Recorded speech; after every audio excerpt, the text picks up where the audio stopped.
এই তিনটায়, ঠিক আছে? তুই আর ও এই তিনটায়, আর আমি একলা, আমার লগে ফাইট লাগবে। এবারে চেঙ্গুস খান বডি দেখলে কি হবে বেটা, বড়ির ভিতরে যা আছে সবই বারুস বেড়া। ফাইট লাগবি না, মনে কর ধরিয়া এমন করে পাসার দিমু, এক পাসার তবন মবন ছিড়ে যাবে গা, ঠিক আছে? প্যানম্যান যাবে কোথায় এরকম ঠিকই থাকতে না। লাগবি আমার লগে ফাইট?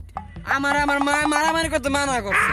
মারামারি করলে ভয় করে, মাথা মুথা ফাটে গেলে রক্ত মুক্ত দেখলে আমার অনেক ভয় করে। আই এম সরি, আমি পারবো না মারামারি করতে ভাই। আমি করবো তোর লগে মারামারি, তোর কত শক্তি আছে আমি আজকে দেখে সারম তোরে। আয় তোর কত বড় সাহস, তুই আমার লগে মারামারি ধরতে যাস? টেডি তোর একটা শব্দ একটা জায়গা মেরে গেলাম, তুই আয় আমার লগে। আয় আজ্ঞা আজ্ঞা, আমার লগে আজকে হাতিয়ার আছে, ডাইরেক্ট গরু ইঞ্জেকশন দিয়ে দিনি। আয় আজ্ঞা। ওই না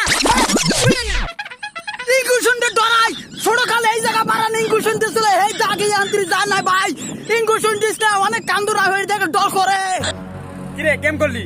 আরে বেটা কারে কিভাবে সাহায্য করতে হয় হে আমার ভালো করে জানা আছে, ইচ্ছা করলে তোরও আমি সাহায্য করে দিতে। এখান থেকে চলে যাও এই বেটা।